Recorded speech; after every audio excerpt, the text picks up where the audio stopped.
Hello and welcome to a new video. Today we're going to be talking about what to pack for the 3 Peaks Challenge, and that's the National 3 Peaks Challenge. So I'm now back because I thought rather than actually packing with you, I'm going to tell you what I packed and what I actually recommend, because actually what I packed and what I needed was kind of 2 different things, and obviously can tell you the importance of some of the stuff that I did pack, and just to kind of give that information away, because I kind of wished I could find a video like this to help me pack for it before. I just kind of went online and went through a different couple of packing lists that I'd found, but hopefully this will help you if you are about to take on the National 3 Peaks Challenge. So we did it last weekend, which was like towards the end of June in 2022. Might be that you're watching this video a bit further on. And I was hoping for some like gorgeous, glorious weather. But obviously with mountain climbing, you're going to experience a bit of everything. So I've got my packing list here, that's why I've got my phone. And I'm just going to take you through what I packed, what I really recommend, and what I think that you should take. So I'll talk through my packing list and talk a little bit about what we did, and then also I've got another video coming which is about the actual challenge and us experiencing it and things like that. So first off is a bag. We travelled via minibus and we had a 17-seater, and I think there was 11 of us, maybe 2 were drivers and the rest of us, 9 of us, were doing the or was it 10? Maybe 10. I think there's about 8 of us doing the actual walking. So we had enough space to kind of spread out, some extra space for like in terms of chairs for bags and clothes and food and stuff. But also the minibus had like the rack at the top. So if you are going to take bags, just make sure that they could be small enough. Sometimes it might be worth taking 2 smaller bags and 1 bigger bag, just so that you can stuff things around in whatever transport you're going. So yeah, I took a nice sort of like Holdall like so, and we just popped this at the front area. I didn't want to put it up at the top, but yeah, so plenty of room. It had pockets at the end and just meant that I could access things easy. So yeah, first off is your Holdall. So that's what I had. Then in terms of like comfort, because we travelled on the minibus, so I wanted to make sure that you know, once we did Ben Nevis, we started at like 5 o'clock, and then overnight we travelled towards Scafell Pike. So I took a pillow with me. This is like, I love sleeping with this pillow rather than like our actual bed pillows. This is what I sleep with at night. So I had this. I also had a neck pillow. I didn't take a blanket, but I would recommend taking a blanket. I kind of used my coat, which is here. I used that as kind of a blanket to keep warm at night. So that's definitely something, a pillow, just for sort of like the sleeping. These aren't mine. I can't find mine right now. They're probably in the wardrobe somewhere. But I took a pair of sliders. Literally one of the best things that you can take with you. These were James's, and loads of us had sliders, and everyone didn't was like really jealous, or like, I want to be part of the slider gang. So taking these were really good just for in between the walks, so you could just pop them on really easy. And again, just for comfort, if you wanted to take like slider shoes off on the minibus, sliders are a definite recommendation. Next up, fluffy socks. And again, take a couple of pair of these. I use these for when like in between the travelling, in between the mountains, and again just keeping your feet nice and warm, especially overnight. So that kind of goes with all of the nighttime stuff. Next up, eye mask. And I told a group of lads on Ben Nevis about how an eye mask has changed the game for me. 1, with just sleeping, but 2, again on the minibus, just because in between when you're driving and if it's not dark, it's just, honestly, it's the best thing in the world, an eye mask. So I hope I don't look too ridiculous when I put that over myself, but yes, eye mask, can't go wrong with one of those. Really importantly, I haven't got everything, but comfy clothes. So a set of like jogging bottoms and a hoodie, comfy t-shirts. Probably just take 1 comfy set, because again, it's just in between the mountains. Once you've taken all your hiking gear off, you're going to want something comfy. So this goes alongside like the eye mask, the sliders, the fluffy socks, something that's just really snug, warm. It's just going to make you feel really comfy in between the walks. So tracksuit bottoms and things like that. I mean, the state of me in between Scafell and Snowdon going into the service stop, but by that point I just didn't care. So comfy clothes, and then stuff to keep you entertained on if you are travelling sort of like on a minibus, just stuff to keep you entertained in between. So I took my Nintendo Switch with me. I think I only played that for 10 minutes. I had headphones, so I watched a couple of YouTube videos, and a book as well. Currently rereading the Harry Potters, so love that. And lastly in this section, I took a towel, which was great because the last two mountains were really wet. We got soaked. So just once you take all your wet clothes off, just to towel yourself down, it was just such a nice kind of feeling, and as well helped when if you needed to change on the minibus and there was other people around, you could wrap that around you and just change. Anything goes on this kind of weekend. By the end of it, you're so tired and you're just so done, you're like, I don't care, just everyone look away. So yeah, definitely recommend a towel. James took a bigger one, I took a smaller one, so we both just kind of used both of them if we needed, like we used the bigger one to change and stuff. So moving on to the actual hiking stuff, that's kind of like travelling in between comfort stuff. So I would recommend taking 3 sets of clothes for the different mountains, because you're going to get, you potentially, even though it was like end of June, you don't know what the weather's going to be like. So my biggest regret, I took 2 pairs of shorts and 2 pairs of leggings, hoping that I could wear a pair of shorts on one of them and leggings on the other 2. I just wore the leggings. So on the Saturday we did Ben Nevis and I wore 1 pair. I then changed into a pair for Scafell. They got soaked, so I had to re-wear the ones that I'd worn on Ben Nevis on Snowdon. Not the end of the world, because again by that point you're just going to be like sweaty.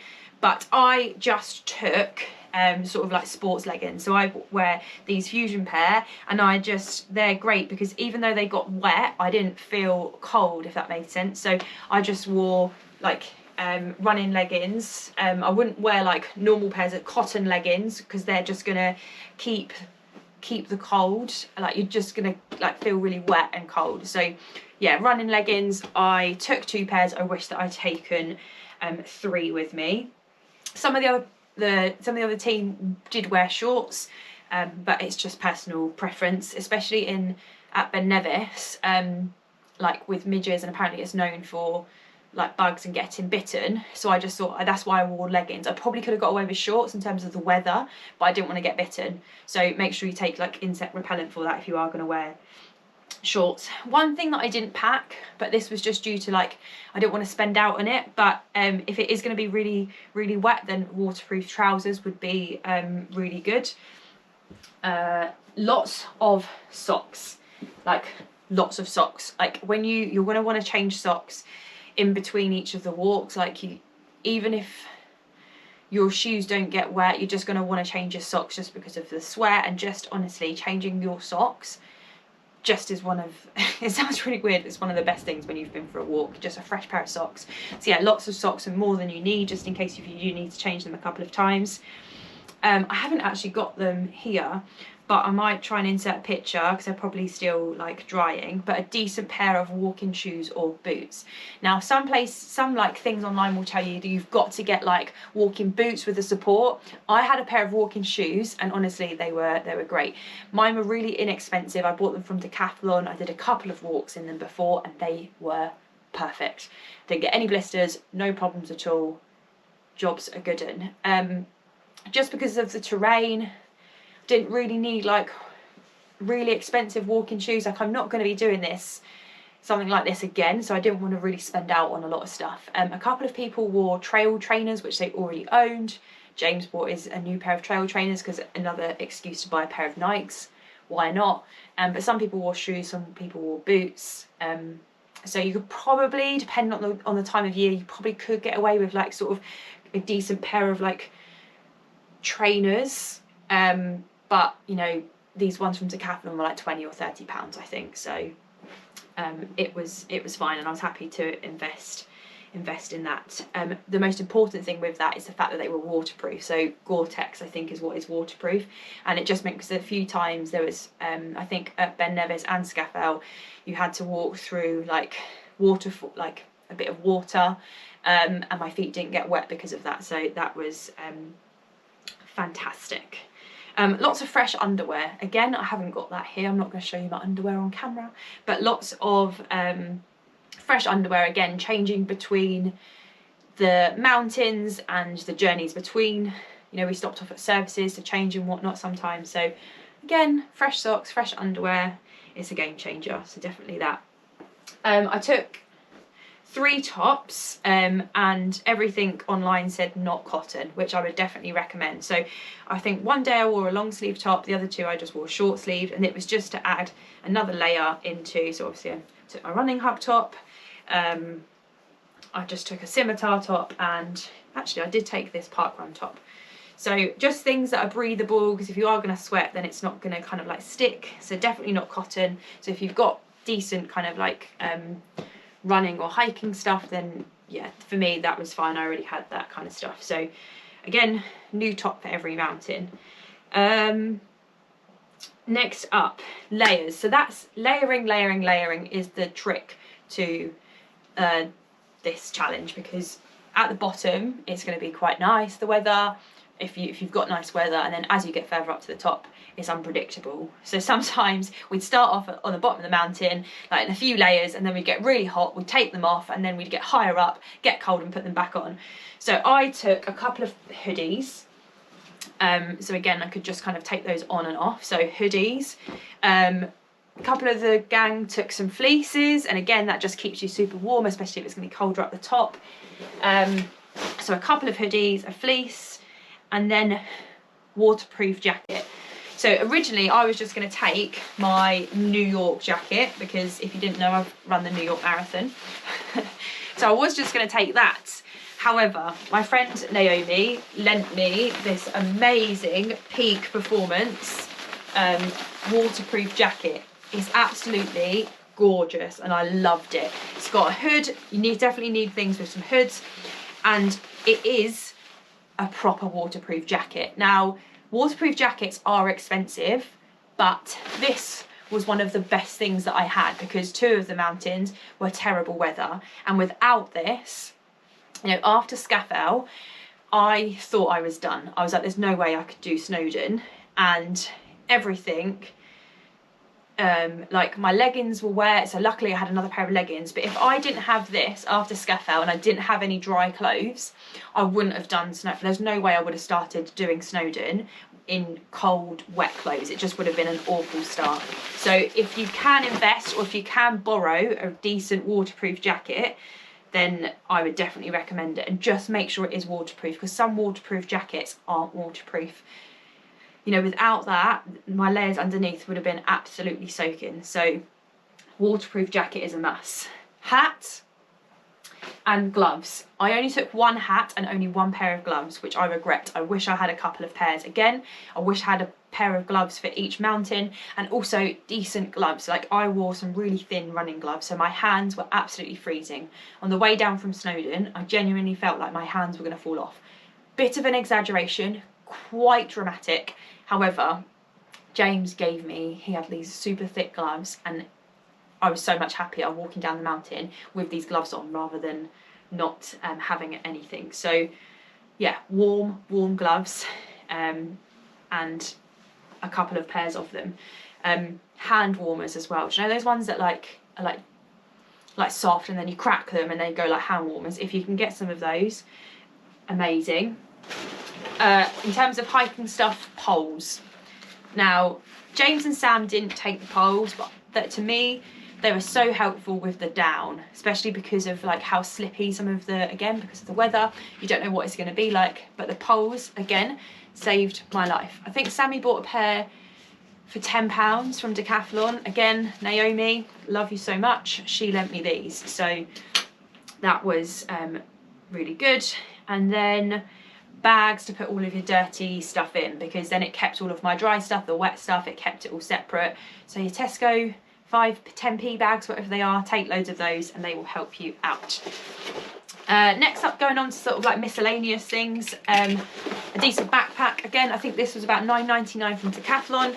This was really good, a good size to put water bottles inside, all my snacks, and then it just meant that I could, when I layered on and off, I could put everything in here.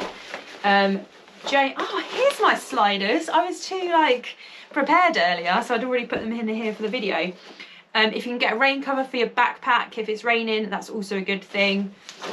A head torch, I didn't have to use mine, but a couple of the gang did on the way down from Ben Nevis. So we started Scafell Pike later than what we planned. So you might be starting Scafell Pike in the dark. So head torch if you need that. Tissues, I didn't take these, but some of the other gang did. And yeah, so helpful when your nose is running at the top of a mountain. Hand sanitizer, because between the mountains you're just going to want just fresh hands when you're eating, stuff like that. Camera, phone, so you can take lots of pictures of the gorgeous view. Sunglasses if you're lucky. Water bottles so that you can pop. I got the ones that are like insulated, so keeping all of the water nice and cold for myself. Lots of snacks, and then charging ports. I don't think I've got that with me, but like a portable charging block is gonna for your phone.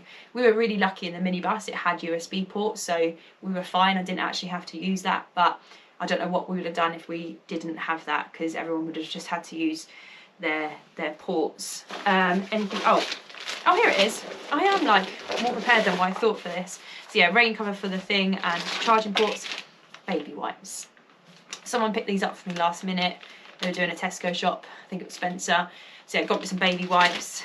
Again, just in between the mountains, giving yourself a nice wipe over, just feel fresh. Sort of first aid stuff, blister plasters, which I didn't need. So I just took a couple of bags of little, this is really tatty now, I've had this for like 10 years. Yeah, blister plasters, the insect repellent, if you need a compass or maps, some of the other team bought that for us. Toothbrush and toothpaste, again any toiletries which are going to help keep you fresh in between. I didn't really have much. I think I did my makeup just on the Saturday morning like normal, because I normally do my makeup, but then on the Sunday just was about to start Scafell, I was like, I just put a bit of mascara on, and one of the girls were like, commitment Katie. I was like, I just have to, I'm just used to just putting makeup on every day. It rained, so my mascara went everywhere, so yeah, wouldn't recommend. Toilet roll if you need to make any wild stops. Luckily we did enough stops to help us out. Anti-sickness tablets if, again, being on a coach or something like that for a long time is going to help you. Black bin liners for food wrappers, for rubbish. In terms of snacks, take things like sandwiches, pasta, things which is like nice and stodgy for after the mountains. And then in between I had like nuts, pretzels, fruit. We had crisps, sweets and chocolate, which were just all passed around the minibus. Having a Red Bull, I don't normally drink it, but we had a Red Bull just before we climbed up Ben Nevis, because it was an early start. We didn't start climbing until 5, so it's like when you're just about to start unwinding for the evening and then you're up to climb a mountain. So the Red Bull really helped. I had an iced coffee for the Sunday morning because I love my coffee, and we didn't make a coffee stop, so that was a dream. Chocolate milk after the mountains, really good. And then also I took some squash to put into the water, just for when I was hiking. So yeah, with the food stuff, it's just making sure you get lots of calories, depending on how many stops you're making. Like if you're part of an organised tour, you might not get as many stops as what we did. On the second day, I was feeling so rough, like it was like a festival type feeling. And so I wanted something hot, but I wanted something nutritious. So I got a salad and some salty chips from Burger King, and it was the best thing ever. So I think that's everything. It does seem like a lot, but you know, we were lucky in the sense that we had lots of space that we could spread out, and kind of I feel like I did everything right, just maybe would have taken like, I think like the gloves was the only really thing, and I just was so fortunate for the jacket. But you just can't tell what the weather's going to be like, so you have to kind of check what the weather is going to be like, and not just the weather in the place you're going to. Like there's a mountain weather site so you can actually check what the weather is like on the mountain, because when we were in Wales, like we were driving in, we were like, wow, it's amazing. And the top of Snowdon, I genuinely thought I was going to get blown off the side of the mountain. And that is not an exaggeration. I know that sometimes exaggerations can happen, but that was not one. The only thing that I maybe would have taken was some compression socks for between the journeys, because my calves have taken a battering since, and I've never experienced anything like it. So compression socks, yeah, if you can fit a massage gun in, or any balms which are going to help ease your muscles, just things like that might help out. So yeah, I think that's a packing list. I'll leave everything like a list in the description as well for you, so that you can just kind of copy and paste it. But yeah, kind of that gives you an idea of what I packed, and I'm just glad that I did this after it to kind of give you context around why I took stuff and what was really helpful. So I pretty much got it right, but yeah, I've learnt the value of what I really needed and what I could have taken, or don't think I really should have left anything behind, because I think I kind of got it quite right. But as I said before, it all depends on the weather, because Ben Nevis for us was lush. We were so lucky. Like, I don't think I really put a jacket on at the top of Ben Nevis either, so maybe I did for the way down, but yeah, we were lucky with the weather. So then the other two, not so much. You just have to make sure you've packed right and correctly, because the weather can really impact your hike and your experience. Like, it really changes it. I was absolutely beaten after Scaffell, I don't even know how you pronounce it. So having the kit allowed me to do Snowdon. So yeah, there we go, there's my packing list. I hope you enjoyed this, and I hope that this is really useful for people, because I wish that there was this video out for me before. And then next week we're going to have the video all about the actual trip and us and how we experienced it, and you can kind of see behind the scenes of what we got up to and how we got on. So yeah, thank you for watching, hope you enjoyed, and I'll see you hopefully next week for the follow-up.